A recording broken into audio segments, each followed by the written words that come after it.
Okay, we are ready to start this activity. I want to draw your attention with a couple of instructions.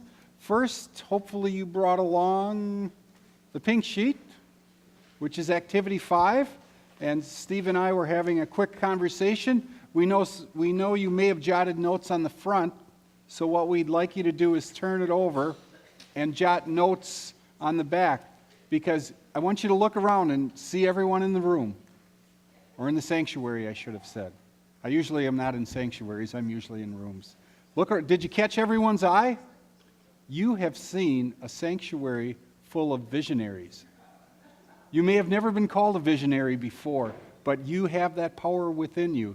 And we are so looking forward to your story. We need one group to get us started. This would be where one of the groups volunteers. Seven is going to volunteer. They are going to share their vision, a little process check. After they share their vision, we're going to keep them on stage for just a minute or two to see if any of you have questions or clarifications. So if I forget to ask for a question or clarification, I want someone to raise their hand and say, wait, we'll double check for questions and clarifications. So we are going to turn it over to table 7.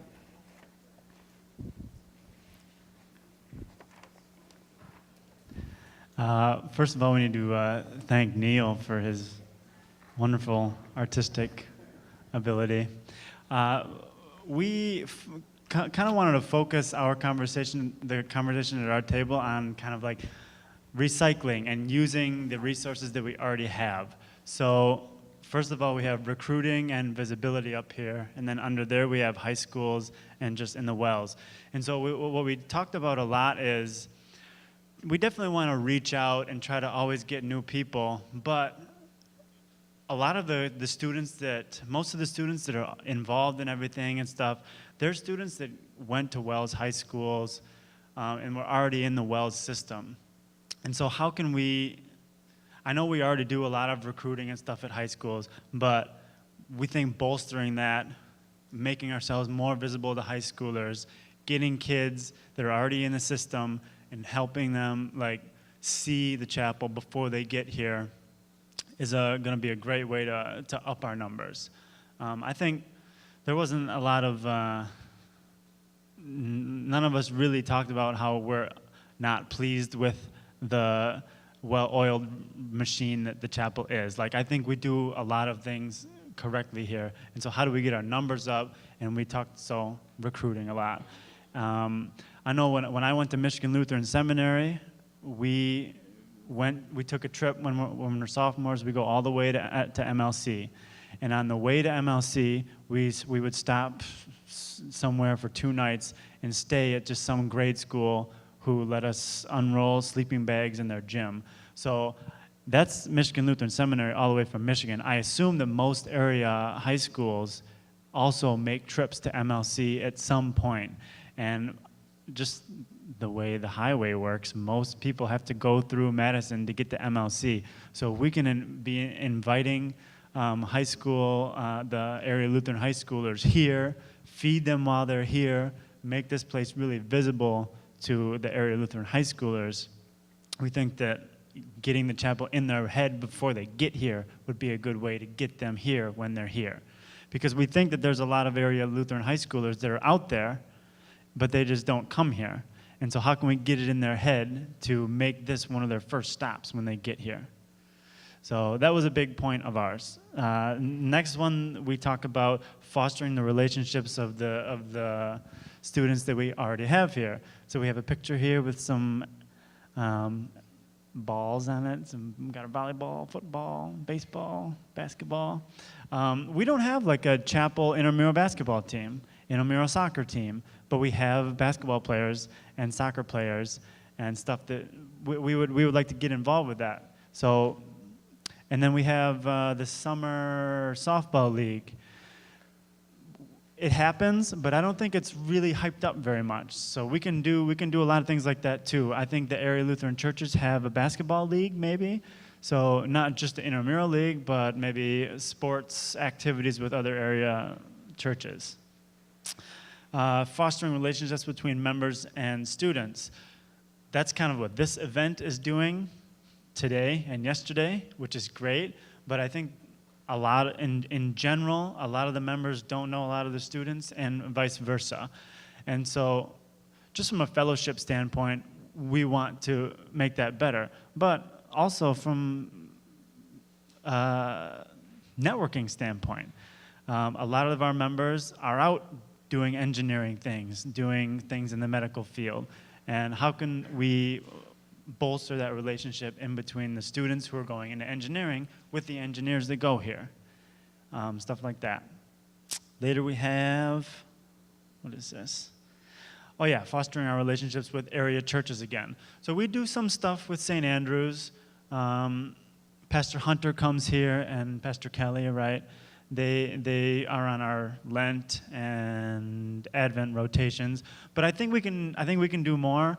I don't know if that might even be the only thing we explicitly do with St. Andrews, is have those pastors come here. What other things can we do with the congregation, with the young people of those churches, and not just St. Andrews, but maybe some of the other churches. And then YP, young people. We have a Starbucks cup here and an iPhone, and then a guy with a beard and a man bun, which was me 3 years ago, right? I don't remember what we said about that, but what did we say for that? The idea is thank you. The idea is as people graduate, but will stay in the Madison area. So just doing whatever we can to foster those relationships with alumni who are already here, and just keep them connected to the chapel. Yeah, and so the same idea with the high schoolers. We want to get the high schoolers that are already in the Wells to know about the chapel when they get here. And so we also want to get the chapel people that are here and continue that continuity, make sure that they know about the activities that we have for them when they graduate as well. So taking care of the people that we already know are in the system. We said more house fellows. We're talking about 20, 30 here. And we're just going to assume that our numbers go up, we get a lot more money. And so house fellows are a huge way to bring more people in, right? They have friends. And Bradley, I think you talked about the power of just saying, hey, you guys want to hang out at my place? Oh yeah, I live at a church, so come on over, House fellows, it's a good way to bring people in and draw awareness. And then, what does this mean? That kind of goes along with the young people, right? Yeah. So same thing, starting with getting people in, working them through. Young professionals will be more of the Madison area people, but then for those who leave Madison, like Marina said, some of her friends went away and now she needs new friends. But she can still connect on LinkedIn or other social media outlets, just so we have that chapel community together. Fostered relationships with engineering or business or medical students, having that connection on LinkedIn. So you move to a new city, need to find a job, look to those chapel connections that you've made through your years in the Madison area. So just trying to keep that full cycle, and then ultimately come back to these alumni have kids, they go to high schools, and they know about the chapel and just keep cycling them through. So that's our vision for the future. Any questions?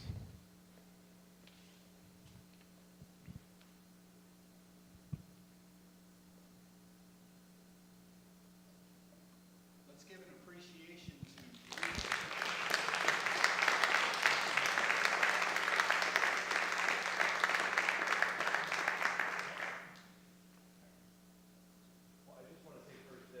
the quality of our vision is not defined by the number of pictures or the number of words. Okay. Let's hear. So just starting with the first one, we don't really know how to run a perfect church. If we did, we wouldn't be here. So the only one who knows is God. So in all things we should do, we should derive it from the Scripture, not do something and then find Scripture to support what we think, but instead find Scripture and then work from there and see what God has in store for us. So God tells us that the Bible is useful for correcting, teaching, rebuking, and that's true about the vision here. And in all things we should do in prayer and thanksgiving. So we can't make every idea for 2030 today. So there's going to be decisions made in the future, and those decisions should be made in a framework such as focusing on what God has in store for us through His Word, not what we think. So that's where we should get our answers from. So first off, we have the heart of our ministry should be sharing God's love and His power, because we can bring people in and do all these kind things for them, and we can be good Lutherans and just show them how good we are and give them all these great stuff. But that's not doing them a service if they're not getting taught God's Word. So just wanted to read from 1 Corinthians here. It says, so when Paul goes out to evangelize to other people, he doesn't go out and give them things like food or anything, which it's great that we do that. But when Paul goes out, he goes out and just tells about God. So he says his preaching and message was not with wise and persuasive words or food or gifts, but with the demonstration of the Spirit's power, so that your faith might not rest on men's wisdom, but on God's power. So if people are walking in the door here and they're not being told that they're loved and that God is all-powerful, we're doing a disservice, because God can do the work, our actions can't. So if we're not sharing that with everyone who walks in the door, I don't know exactly how that works, but verses on the wall and free food is not showing God's power, it's showing good actions by us. So if we can make sure everyone who walks in the door and through every activity we do is sharing about how great God is, not the great things we can do for the students, that's a better way to go about things. That's how God would rather us go about it.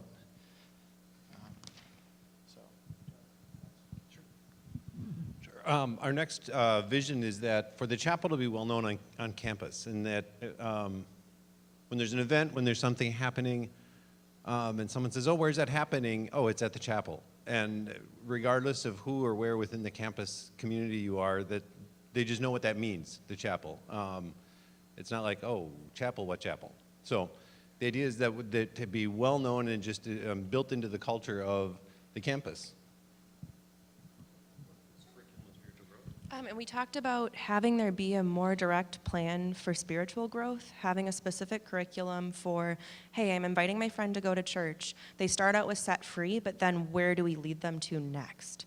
Like, we're giving them all of the truths of the Bible, but they're feeling still that hunger for the gospel, learning more about what it is that we believe. But then having it be that we also have things for our members who are here and our students who have grown up in Christian settings, where having it be, for example, leading a life group is really difficult when you're trying to meet somewhere in the middle of having people who have known and have been in their faith for their whole lives to people who have just discovered God's grace, which is something that we want to be able to meet everyone where they're at and being sure that we're able to support them in their walk with Christ.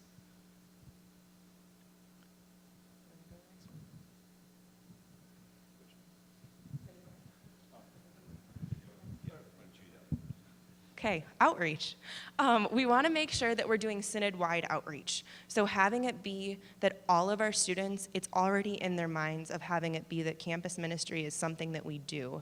And not necessarily having it be that it's just chapel that they know of, but having it be that it's not, as Ashley said, where if you're not going to MLC or to WLC, that then you're just kind of left on your own. But really having it be that this is an exciting time where you're able to move forward in your faith and be able to be around other lay leaders in the church, which is really important.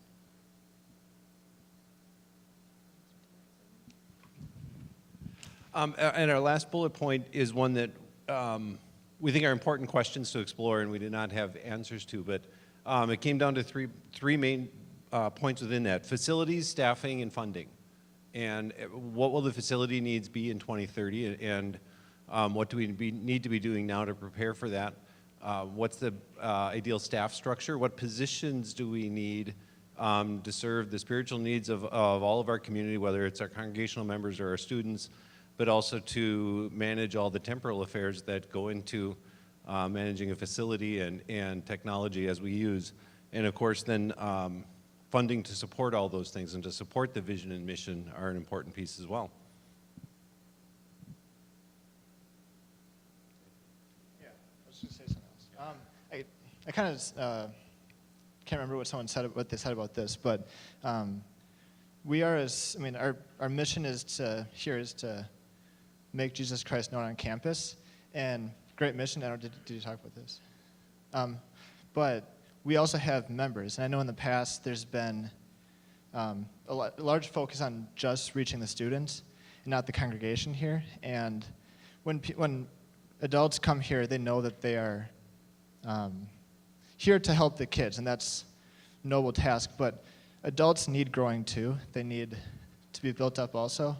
And in 1 Timothy, it talks about men getting together and leading and growing and lifting up holy hands in prayer. So if that's not saying lift students up, it's saying lift everyone up. So if we're just focusing on students, we are hurting the adults whether they know it or not. So we need to make sure, that we are coming together and praising God together, not just as students, not what we can do for students, but what we can do for widows who are in need or poor people who are in need. Not just students, but adults also.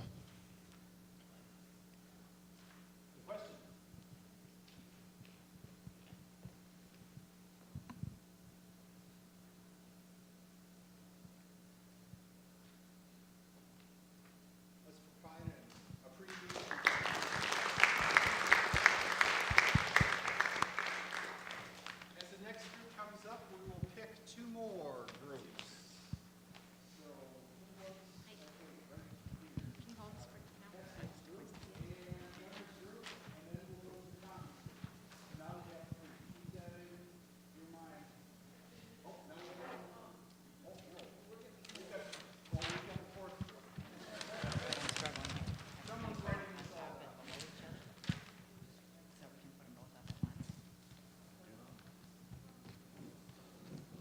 Marcy, John, and Ken, when you are ready, you have the floor.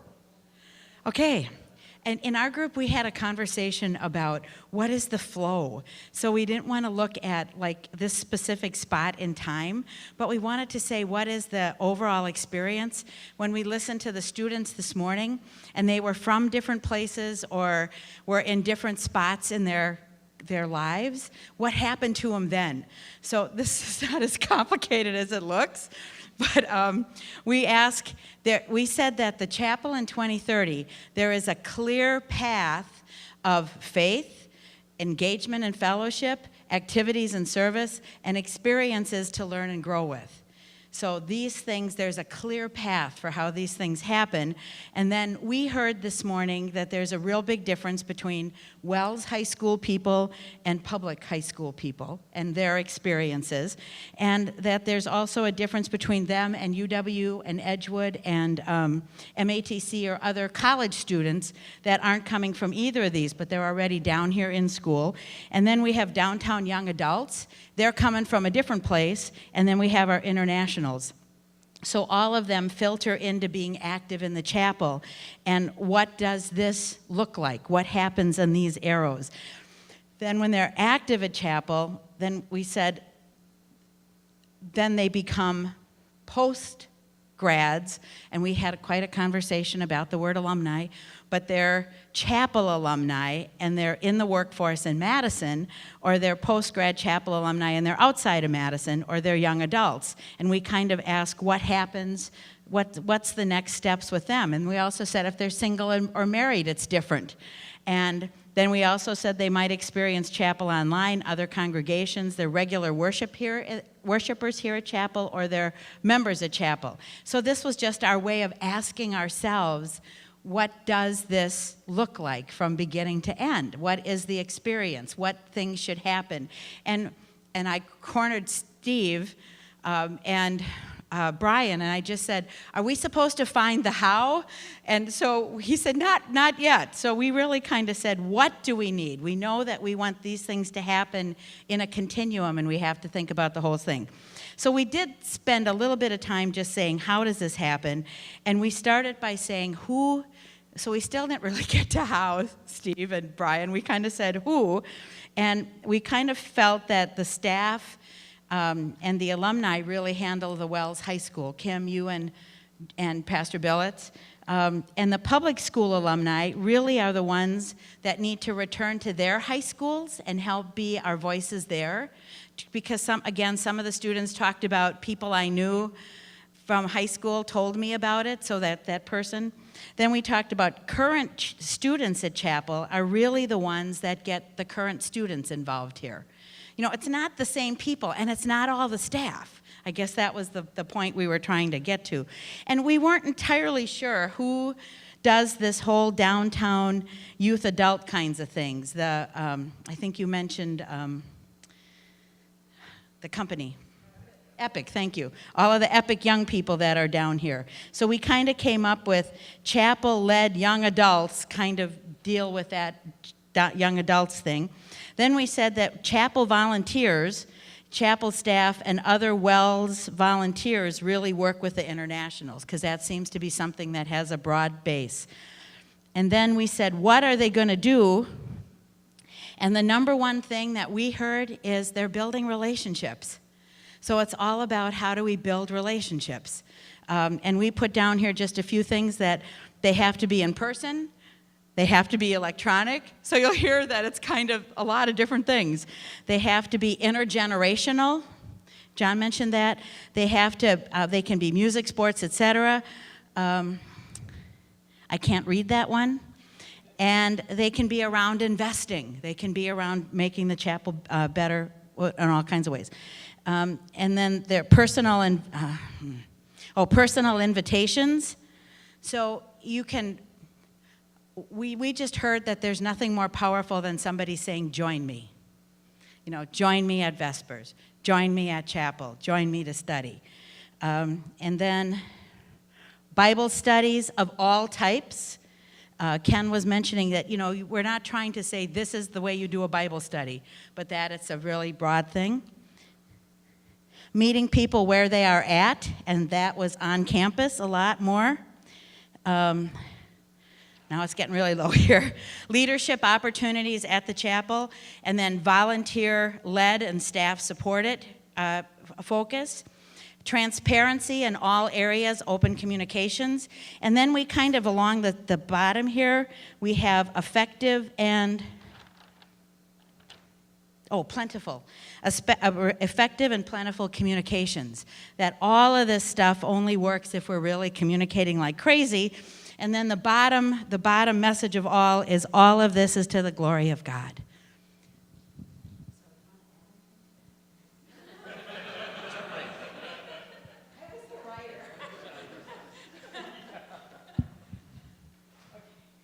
Questions for this group?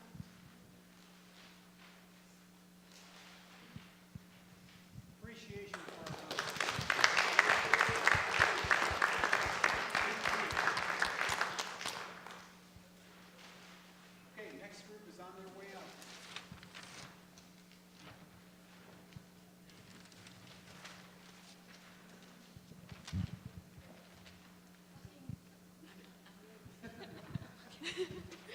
Just a quick reminder before they start, remember we are on that sheet, your pin sheet, jotting down ideas that you heard, connecting points, something that may resonate with what you're thinking about mission.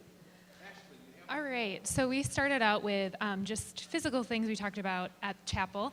And one thing we talked about was a welcoming environment and the potential for, since it's 2030, modifying the welcome desk sometime within the next 13 years, since it's far back from the doors when you're letting people in, so that you can have a face greeting you right away. People don't just slip by you to go get coffee or whatever. And you can form a connection and say, hey, you know what? welcome to chapel. Tonight we actually have Vespers informal worship upstairs. You're welcome to join us at 9. There's coffee over here. There's bathrooms over here. Like, just to make a connection with everybody who walks through the door instead of just being the person that hits the button and lets them in. So whether it's changing the location or just so that we can build more personal connections with people who come here. We want to continue our use of technology to advance, especially keeping up with social media and trends. Just they brought that up at the last Future Search, and we've tried to stay on task there. Increasing connections with other campus ministries. So we're kind of the loud, big outside group that we actually have a church versus a lot of campus ministries. If they do have a church, it's like 15 minutes off campus or just, it's further away, you need a car access, and a lot of them are small group Bible study kind of things. So having an opportunity, maybe we can start with like once a semester where we do a retreat that we offer up to like make connections with other college students so they don't feel like they're alone in this. And then we can build connections using technology, potentially even having Bible studies by Skype. We talked about mentoring and having networking opportunities between students and mentors and members here through mentoring partnership and like membership. Like we have so many gifted members here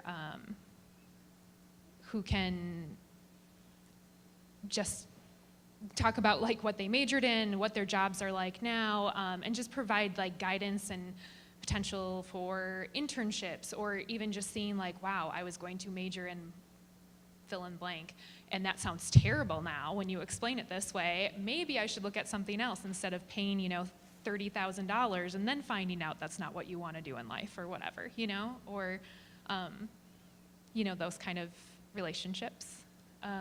We talked a lot about transitioning support, whether it's from college to young professionals, and also transitioning from like if you went to Wells grade school or high school, even if you didn't, all of a sudden you're in a totally different environment in Madison with college students, how to live your faith and be a witness for college students, both amongst the college students, young professionals now, you're starting out in a career, how do you live your faith amongst your coworkers? And then also along with the transitioning support, also for the new college students,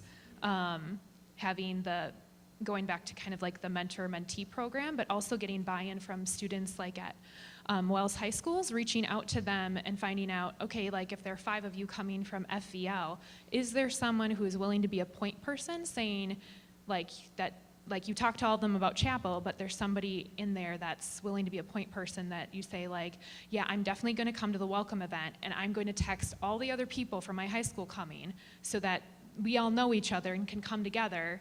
And that person from the high school is paired up with a mentor that they get to know over the summer, so they feel like they know at least one person at chapel, so it's a more welcoming environment, something like that.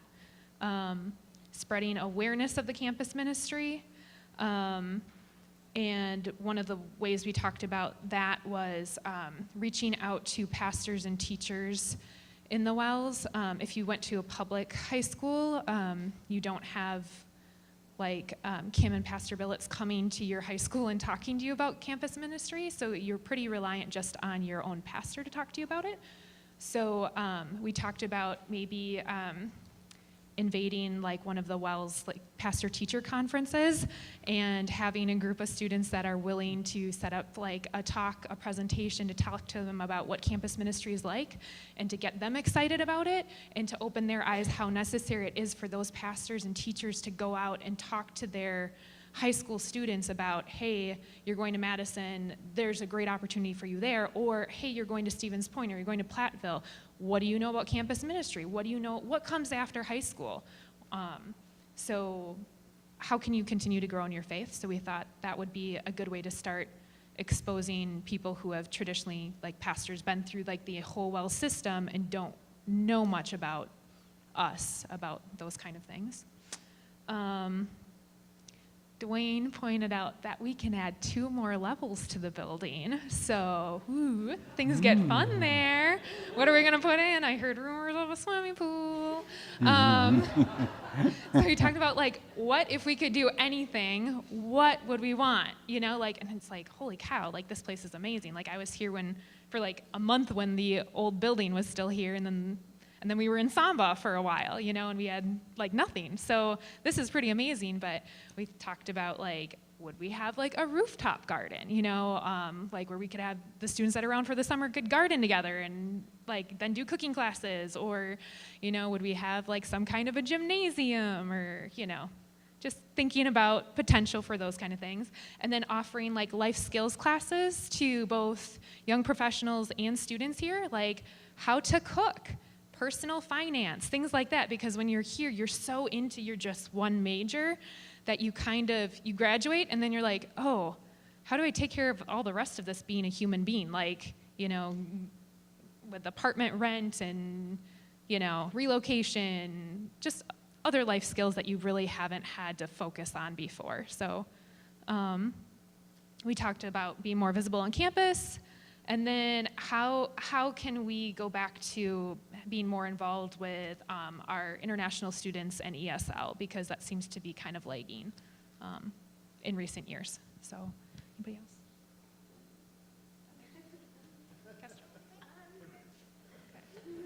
Questions on this vision? I think modifying the welcome desk is an interesting notion. Did you guys have any concrete ideas? So when you're sitting down at the welcome desk and you're helping out, like you're kind of at a point where you see people and your like eye level is like right about here. So you can't really see all the people who are coming in. You'd have to like stand up, and then you'd have to be doing your homework, which is not really feasible. So we kind of thought to either like lower that a little bit or even move it down like somewhere kind of towards by the elevator so that you can like see in through the windows too. So I hope that helped.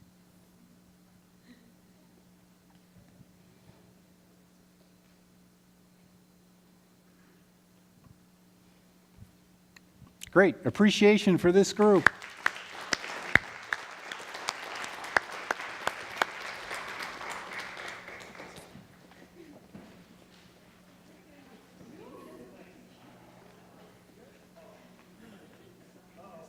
Uh-oh. We know the next group. Remember, you're continuing to jot down some ideas, something that resonates with you on a vision you're hearing. You're starting to picture what the vision could potentially look like. Okay, so what we tried to do in our group was to stay at a pretty high level with our plans and ideas. So all of this is in the scope of our mission, which is to make Christ known on campus. And we also have that in connection with a vibrant congregational ministry. So that should include a bunch of different things, a bunch of different ministries, and these are all a bit different, and we should think about them in different ways and come up with different strategies to tackle each of them. So the first one we have listed here is WELS Student Ministry, and those are going to be students that come from our WELS high schools or WELS grade schools and maybe like a public high school, but they're somehow connected to the WELS. And we probably have an idea of who they are, and we might have an idea of how to reach them, we might not. So in general, that will consist of trying to reach students who are familiar with our synod and familiar with us. And now this other group, which is just labeled Other Student Ministry, includes quite a bit. So we have listed other schools, being not just Madison, but like Edgewood, MATC, Madison College, neighborhoods, so just the general surrounding area, the students who are especially in this area, who may or may not be unchurched, and then just in general, unchurched students on campus. So those would all also, I think, take different strategies because they're less familiar with, they may or may not be familiar with God's word, and they would require probably quite a bit more work and a different strategy. More outreach. Yes. That was another thing we talked a bit about, and we didn't put on the chart yet, but the Well Student Ministry would likely be more of a supportive ministry, I think, and this other student ministry, we called it, would be more outreach focused.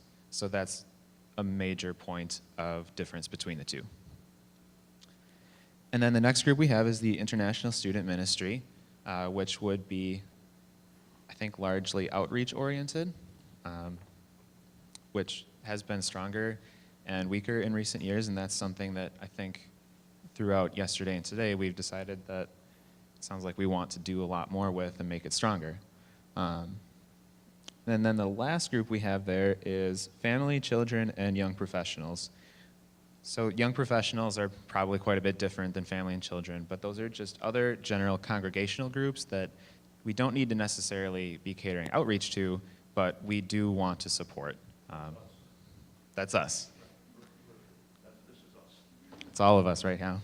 So, yeah. Yeah. So if anybody from my group had anything to... We put an asterisk up here. This is the framework. Oh, this is the framework. We've heard last evening and again today, we've heard just a lot of really good ideas of the kind of activities that we would like to see in support of our ministry or our ministries. So when we talk about vibrant, that's where the activities come in. And what we're saying, what we're suggesting is we don't really know, first of all, we have to identify what is our ministry before we can identify what activities we need or we'd like to see in support of our ministry. And then we have to assess what we can do in light of what we want to do, in light of the assets we have available, both in terms of staff and finances.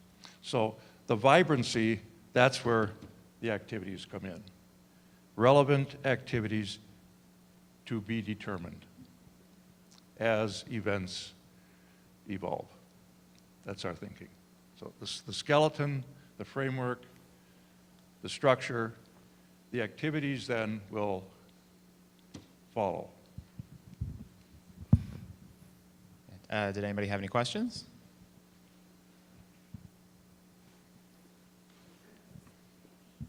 I got a question for maybe you guys and maybe you guys too, who also had the ESL thing, and then you guys have international students up there. So I know that we do ESL, and I know that Carol, as far as I know, Carol does everything, right? Like Do you have tons of volunteers? Okay, and so that's what I was gonna say. Other than we need more volunteers, which everybody volunteer, I wish I could too. But are there any other ideas as far as like particular strategical ideas as far as other than we need more volunteers? What other ideas do we have as far as ESL and Eagle Heights or whatever? Actually, I mean, what's happened is our international ministry has deteriorated to the point where all that we have right now is the ESL.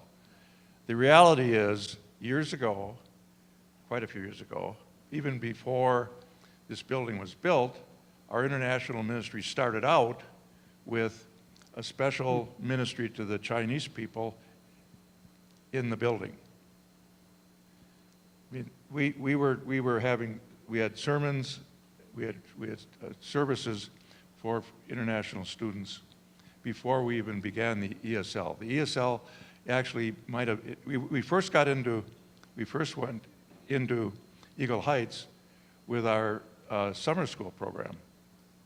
So I mean, ESL is just one element, but at the present time, it's the only element that remains of our international ministry. But the international ministry at one point involved a number of different activities. So yeah, there are other things. The idea is, let's get back to that. Well, what we have to think about is what activities are relevant and will serve the purpose of enhancing this ministry. ESL is one, maybe, that we would want to continue. Maybe So there well may be other things out there that we'd want to be looking at, other activities. The idea is we want a vibrant, if we could, our goal is 15, whatever, how many years it is from now, we want a vibrant ministry, including an international student ministry. I have a question, Carol. You and I have talked about this. We used to have the Jesus bus, and we used to have VBS, and we don't have it because there's been a change. So what can we do with what we got now?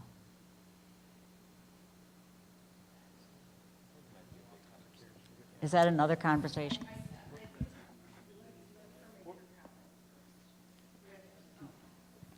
We're going to take 2 more comments. I think if I've counted right in my head, we're about halfway through the vision, and we want to keep going so we can get to that piece where we prioritize at the end, because I know we do not want to keep anyone late.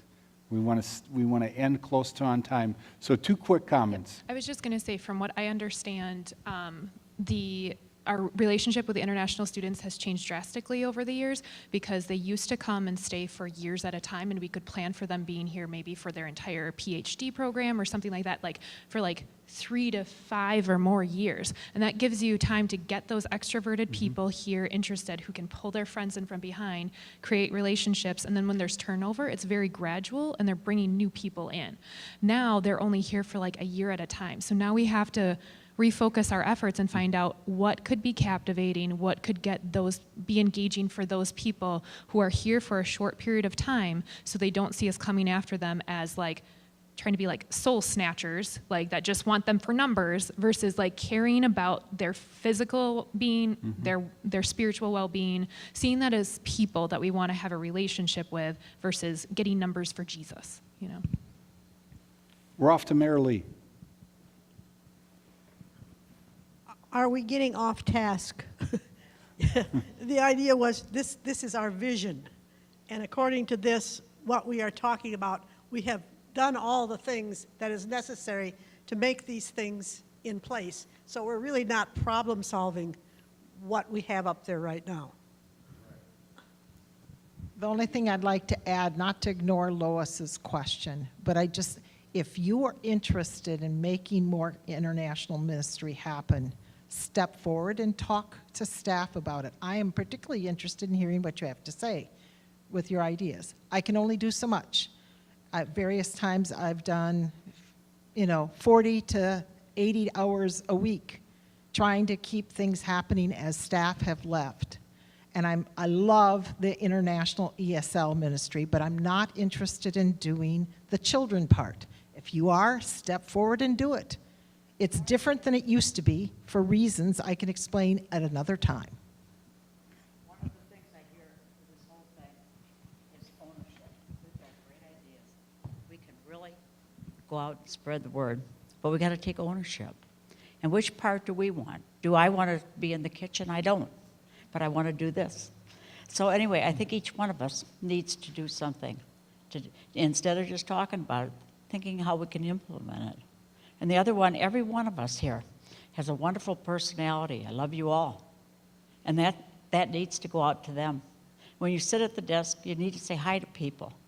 And I love the fact that we have the puncher as well as the staples, because the kids have to come to us. and that way you could start talking with them. And one of the things that I've noticed with the fobs, and I think we should have safety, but they don't come to me anymore. So I think the idea of moving the desk is an excellent idea. Let's give an appreciation to our group. What you're hearing is a segue to the next piece when we identify what those specific steps and actions are. So it's encouraging to hear that at this point, because I know we will be able to identify and prioritize those easily. We have the next group, and I'm going to fill the rest of the runway with the group after that. And if I've counted in my head, there's 4 more groups. Here's a group. Group 2, 3, and 4. Okay. Tom, you have the floor. We wrote it small enough so you can't read it from there. But we've taken a little bit different approach than some of the other groups that were here before, and all the points are very, very important. But we took a look at this being 2030, and what do we want to see this as? We're realizing that God's Word is still strong, centrally regarding the truth for the gospel. But we're now looking at not just Caucasians, we're looking at a multicultural situation, and not just from the Far East, but we're looking at the Middle East. We're looking at the entire world. Caucasians will be about 40% of the population at that particular point in time. This means that we're going to be confronted with what other people hold as what is Christianity. And it's going to change our dynamics tremendously. You won't be just teaching them a second language in perhaps Chinese. You're going to be in many dialects from Africa, which we're spending a lot of money at with mission work over there, and we're going to see more of these people coming here. So let's expand our outlook as far as international outreach. It's going to be dynamic. So how are we going to take care of this? Can we put pastors and volunteer workers in every nook and cranny? No. Dwayne, you stole our thunder, because we're now putting the next floor on there. And in that next floor, what we're going to contain is a studio. Because our approach in this particular year is reaching out, using as a studio, not only for people giving languages, but also for preaching of the word. But instead of having a church in every corner, we're going to have a location where we can use as a satellite operation and go to those different locations without having full manpower at each one of those stations. And this way we feel we can spread the word of God with the least amount of assets that may be available. Can we accomplish the word? The word is the same. The word will never change. But to give the opportunity to these individuals to have the Holy Spirit work in their heart.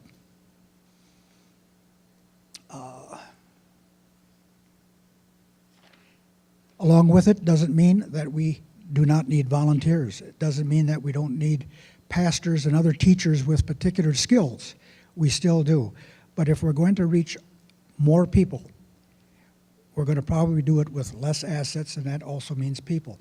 So let's try to reach the majority that we can with what we have. But it's just a vision, throwing it out there, broaden your horizon as to what the next outreach of missions will be. Questions from the group?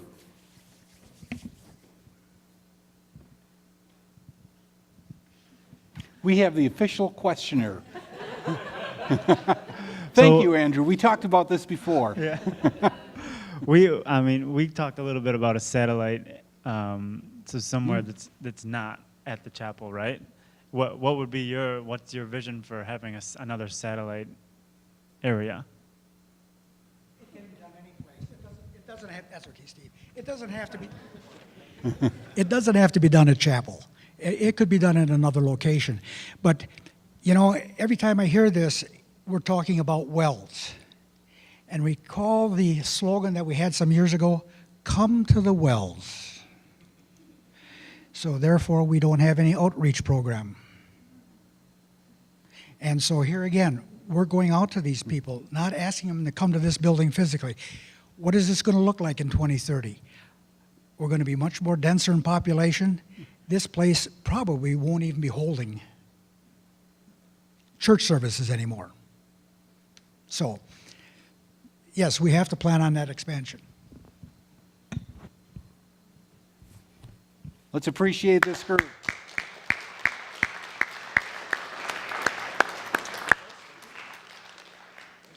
Your group knows you're next. I've forgotten already. Please come on up. You are next.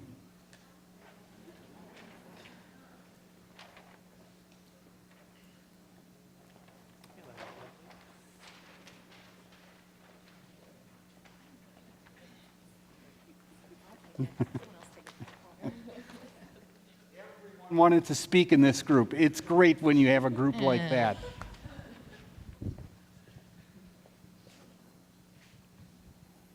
So another group, all right. So another group talked about paths, I believe. I don't remember where it was. And we also found that to be a point that we could draw from. So I think that we're getting some similar stuff out of this, which I think is a positive thing for this day. And something that I believe, and I think we all believe because we talked about it, is that definitions are extremely important in order to understand what you're working with and what you can do with it going forward. I know when I was writing papers for my degree, English degree, the definitions, defining what you're talking about in your paper was like 30% of the paper, which is really great when you have to fill out space. But, so that's what we were kind of trying to do with this. And I think that but the other piece of that, so we have all these categories of what our church body is and who we're catering to and what we're doing here. But the other important part of it is that you see all these crazy arrows because it's not different parts of a church. It's all one thing that we're working with. It's not, we're working with the student population. We're working with the international population, which is like a whole other part of our ministry. No, it's all one ministry. And I think we have to definitely remember that we're all working for one. We're all trying to serve this chapel together, and we're all trying to spread the word of God together. And it's, even if it seems disparate, check out this board. It's not disparate at all. There's a lot of connections, even if you don't realize it. So yeah, just breaking down some of the parts that we did identify, though. Again, we also thought a lot about the student transition. So you come, sometimes you're a WELL student, and so you hear about chapel, and you come from a high school, and you are taught how to get to chapel. And sometimes you're a public school kid, and so you're not WELLs, and you have to find a different way. Or sometimes there's kids here, for parents with young kids here, and so you're going to be raised in the chapel community and environment.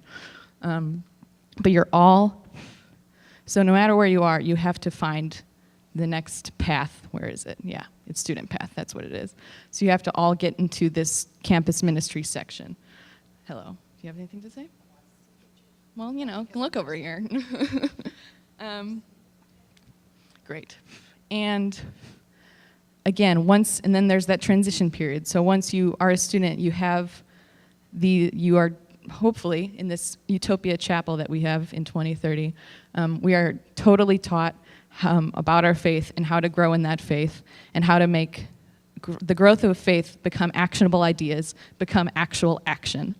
And that's in a very important, in becoming actual service. And that's a very important stages to follow because, as we've been saying all weekend, faith spurs you to want to do things, and then you actually have to do them in response. It can't just be talking and making really pretty pictures.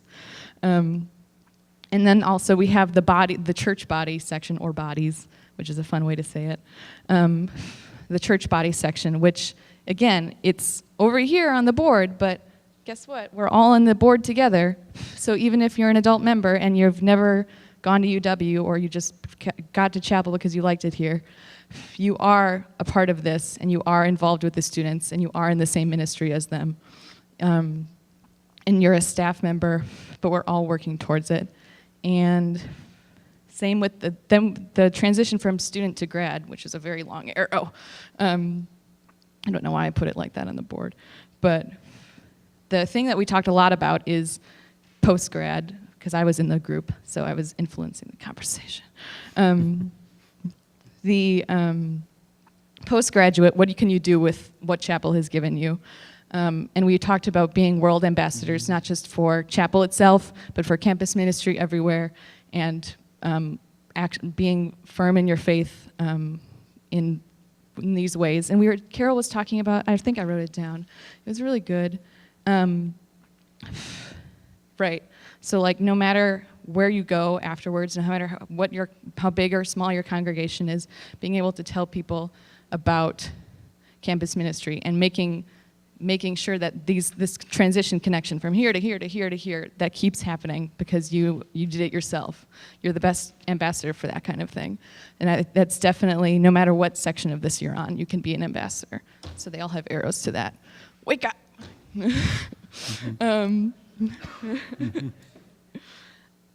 Oh, right, and also don't forget that grads can still be in Madison, like me, or grads can be out of Madison, but that doesn't mean that they can't stop talking about chapel or just campus ministry in general, because it's all important. And you all have to, they all have to be ambassadors and be taught how to be ambassadors while they're still here. I think that's the important part. That's the actionable vision for that's the utopia. Before they leave here, they know how to tell people, and they know how to continue that ministerial ambassadoring.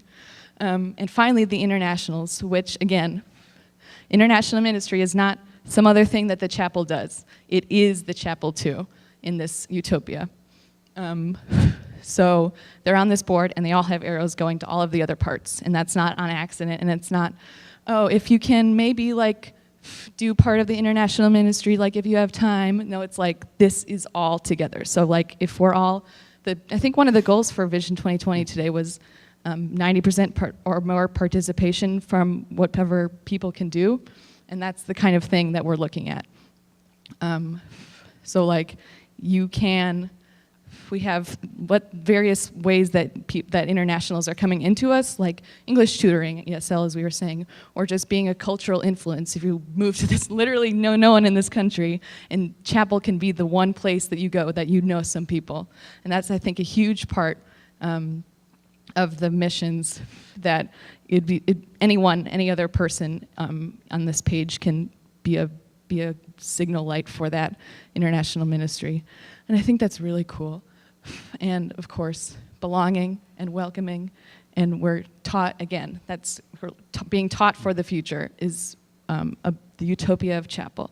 So you leave, no matter if you're still here in Madison or if you're going somewhere else, you know you have the tools in this wonderful 2030 vision to do stuff.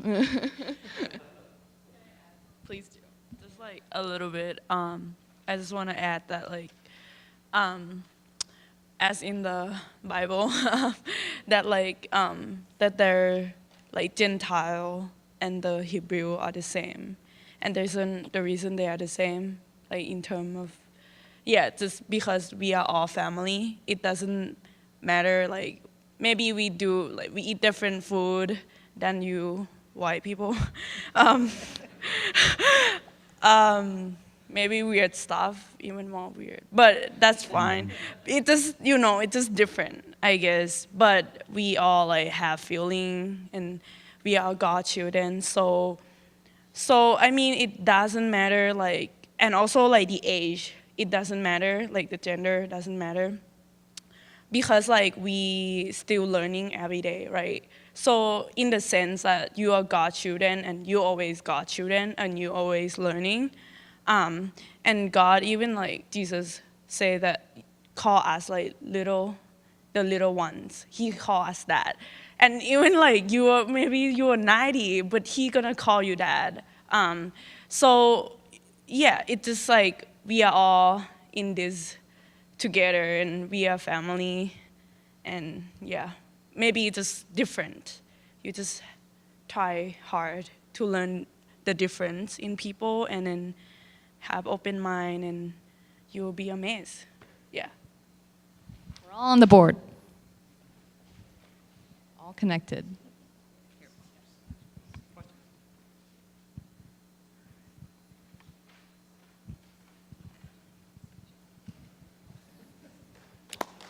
Thank you, Bruce.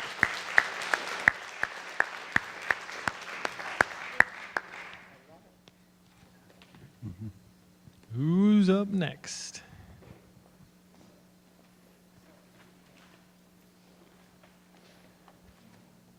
As we're transitioning to our next group,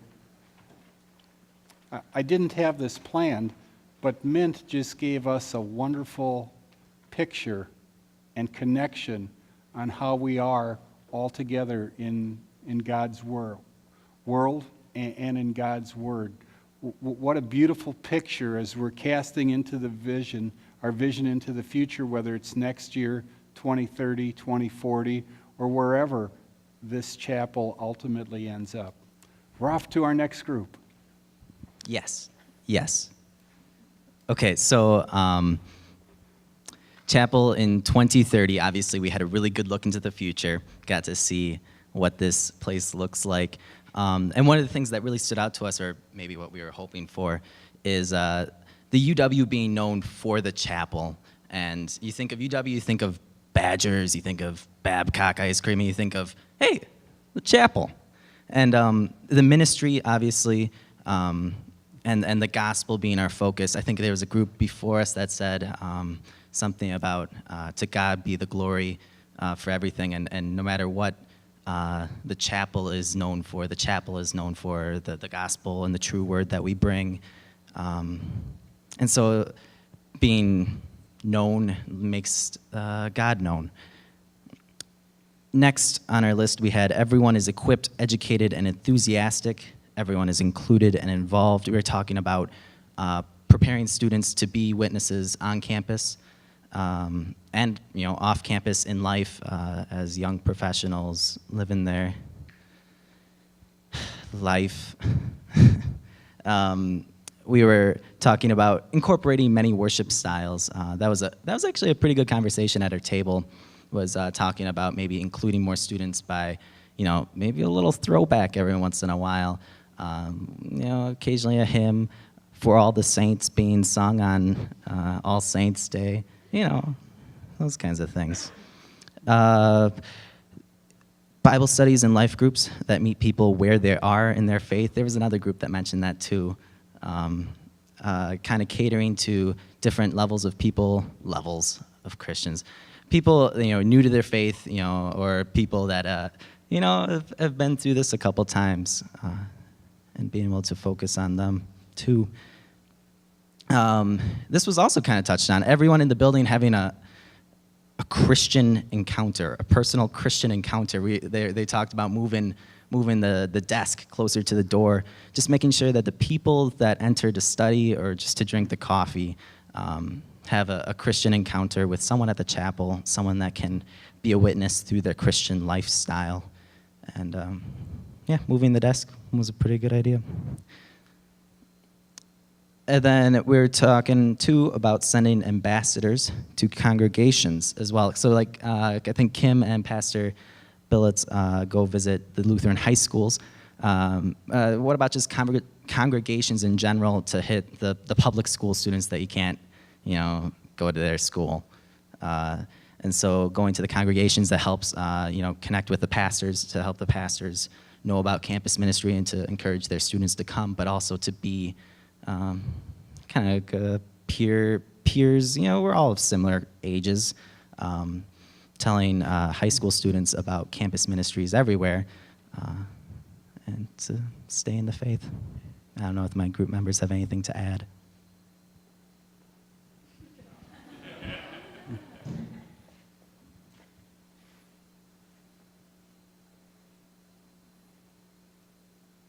Our appreciation.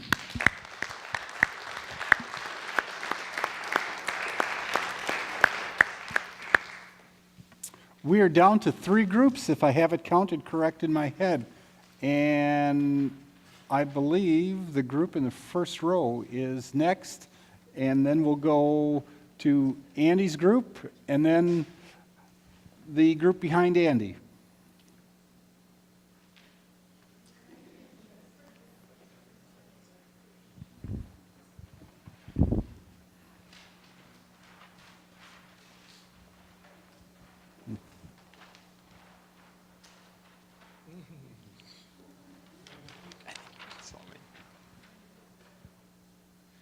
So as we looked into chapel in the future, we had 3 main kind of actionable targets that we were looking at.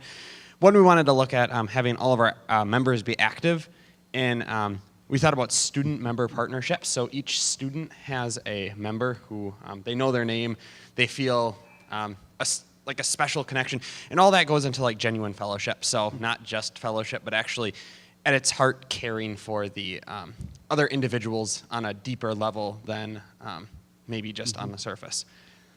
Another idea we had was Chapel West. So this would allow us to serve additional students, especially on the Madison campus, engineering, CALS, people in Lakeshore dorms, people who live on the west side, it's closer to Edgewood, just allowing us to expand our grasp. The satellite location was kind of brought up earlier. So looking at a Chapel West, there are a bunch of different ministry ideas we could do over there. Building features, so study spaces, classrooms like we have here. We thought about specifically a lunch service because there are other churches in the area who are more on campus. They do lunches because as a student, there's nothing we hate more than packing a lunch. So if you could do like a $triple dinner, but modify that to be like a lunch type of idea, I think that would be very powerful in addition to just hitting a whole different side. Lakeshore dorms to walk over is about a 40-minute walk. So if there's something you could do to break that down halfway, and additionally we wanted live stream capabilities. So not that we would be holding services there at the beginning, but that we could be live streaming our Wednesday night services, Sunday morning, for people who wanted to worship with other fellow believers and engage in that fellowship, but maybe this isn't the right location for them, isn't available at that time. And then get a little trivia if anyone knows what anyone has studied up on their Greek. Otherwise, that can be known as agape. So we wanted to teach agape, which is like the true love and the undeserved love that Jesus gives us, and really to teach how do we love our neighbor and how do we do that, because that's not something that's very natural to us. And then when we learn how to do that, how we can put that in practice in what we do. Or how to become people who love. Who become people who love like Jesus loves. And then we also had to incorporate student presence on some leadership idea, some decision-making ideas, if we're here to serve the students, to make sure that their voices are heard as we make important decisions regarding the ministry. So with that, if there are any questions. Questions or clarifications for our group?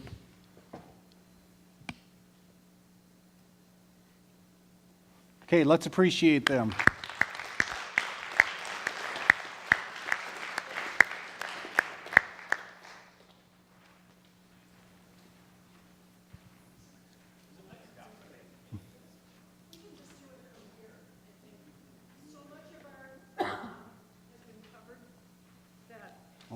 Instead of being repetitive, in the interest of time, Andy is he's going to be our poster.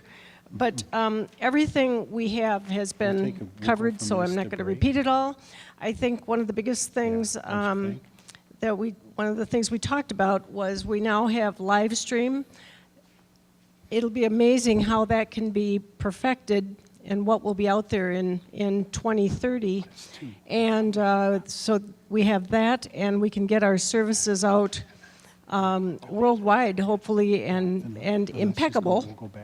And also that we could have, we already have things like Join Me. We have things where we can get our Bible studies out there, which we aren't doing yet, but we could have Bible studies with people off-site and do Join Me and that kind of thing, and have interactive Bible studies with people who are not in the building. So that would be something that we could definitely look at, and again, by 2030, heaven only knows what will be out there. So,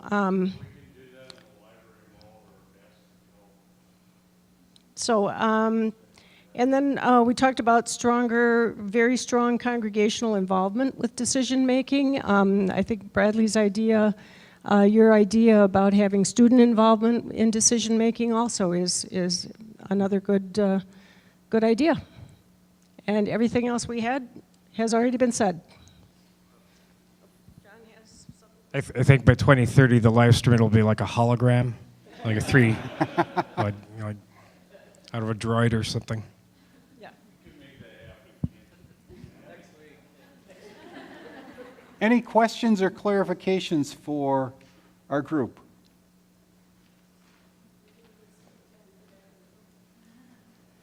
Let's appreciate them.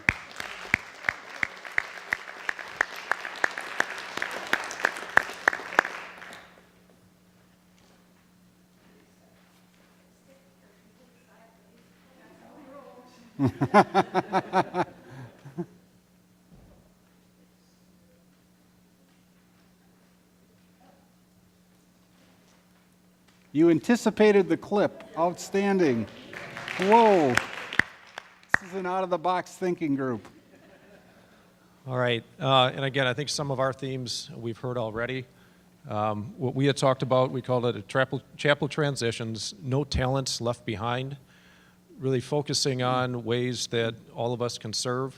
We're here as a student mission, but as we've seen over the years, we're going into a much larger congregation with all sorts of adult members of all ages.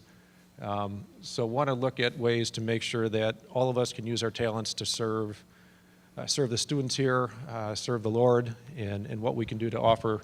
We had a number of areas up here that individuals can do in many different ways because we do have so many varying talents. I think a big one is we do have staff here, and there's some things that they can do that none of the rest of us can do.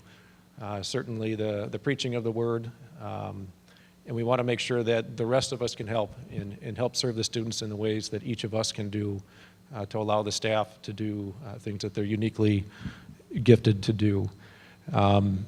We had a young professional with us, and we had some good dialogue on that. What can our young professionals do? Recent graduates. He talked about a little bit of a zone where he didn't know what to do here at the chapel anymore. He used to enjoy being here, had friends here, really was served by what we provide here, but in the first couple of years out of college, wasn't quite sure, do I fit here anymore?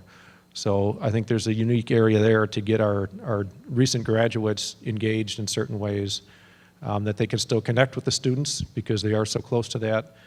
They can connect with our recent graduates that go off into the different congregations around the country. We've talked about building leadership here and helping students to become leaders in their churches when they head out. We do have some leaders here that are staying at the chapel. What kind of connections can they bring with the recent graduates that go away?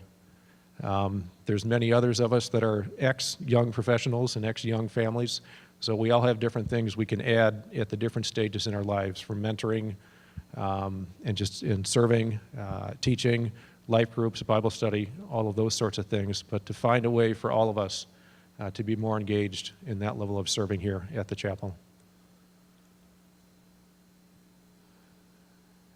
Anything to add? Questions or clarifications from our group?